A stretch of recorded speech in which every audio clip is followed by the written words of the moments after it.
सबसे पहले हम बात करते हैं कि प्रधानमंत्री आवास योजना स्कीम की एलिजिबिलिटी क्या है। प्रधानमंत्री आवास योजना स्कीम का बेनिफिट लेने के लिए आपको 6 कंडीशंस को पूरा करना होगा। नंबर फर्स्ट, आवेदक यानी एप्लीकेंट की एज 21 से 55 इयर्स के बीच में होनी चाहिए। Number second, income. आवेदक यानी एप्लीकेंट्स को 4 पार्ट्स में डिवाइड किया गया है। EWS यानी इकोनॉमिकल वीकर सेक्शन, जिनकी इनकम 3 लाख रुपए के अंडर होती है। LIG यानी लोअर इनकम ग्रुप, जिनकी एनुअल इनकम 3 लाख से 6 लाख रुपए के बीच में होती है। MIG 1 यानी मिडिल इनकम ग्रुप 1, जिनकी इनकम 6 लाख रुपए से 12 लाख रुपए के बीच में होती है।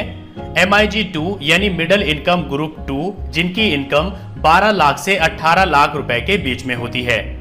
अगर आपको सैलरी मिलती है तो आपको सैलरी स्लिप लगानी होती है, और अगर आप कोई बिजनेस करते हैं तो आपके पास इनकम सर्टिफिकेट होना चाहिए इनकम को प्रूव करने के लिए। नंबर थर्ड, आपके पास पहले से कोई पक्का मकान नहीं होना चाहिए। अगर आपके पास पहले से कोई पक्का मकान है तो आपको इस स्कीम का बेनिफिट नहीं मिलेगा। नंबर फोर्थ, पहले किसी भी सरकारी स्कीम के तहत आपको आवास न मिला हो। नंबर फिफ्थ, आवेदक यानी एप्लीकेंट के पास आधार कार्ड होना जरूरी है। नंबर 6, EWS और LIG कैटेगरी में आने वाले लोग अगर प्रॉपर्टी परचेज करना चाहते हैं तो वुमेन की ऑनरशिप जरूरी है। लेकिन अगर वो कोई कंस्ट्रक्शन कराना चाहते हैं या कोई एक्सटेंशन कराना चाहते हैं, जैसे कि टॉयलेट बाथरूम बनवाना या कोई एक्स्ट्रा रूम बनवाना, तब वुमेन की ऑनरशिप जरूरी नहीं है। अगर आप इन 6 कंडीशंस को पूरा करते हैं तो आप प्रधानमंत्री आवास योजना स्कीम का बेनिफिट लेने के लिए एलिजिबल हैं। तो चलिए अब हम बात करते हैं कि प्रधानमंत्री आवास योजना स्कीम के तहत आपको क्या बेनिफिट मिलता है। जैसे कि मैंने आपको बताया कि इस स्कीम में एप्लीकेंट्स को 4 पार्ट्स में डिवाइड किया गया है। नंबर फर्स्ट, EWS यानी इकोनॉमिकल वीकर सेक्शन, जिनकी इनकम 0 से 3 लाख रुपए पर ईयर होती है।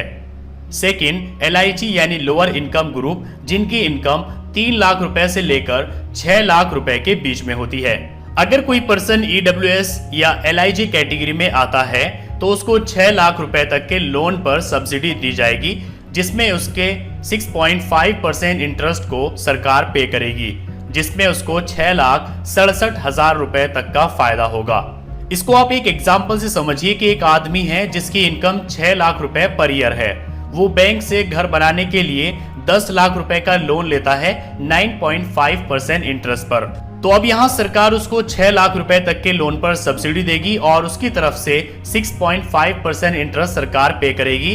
तो उस पर्सन को 6 लाख रुपए तक के लोन पर 3% इंटरेस्ट पे करना पड़ेगा, जिसमें उसको 2,67,000 रुपए का बेनिफिट होगा। थर्ड है MIG 1 यानी मिडिल इनकम ग्रुप 1, जिनकी इनकम 6 लाख रुपए से 12 लाख रुपए के बीच में होती है।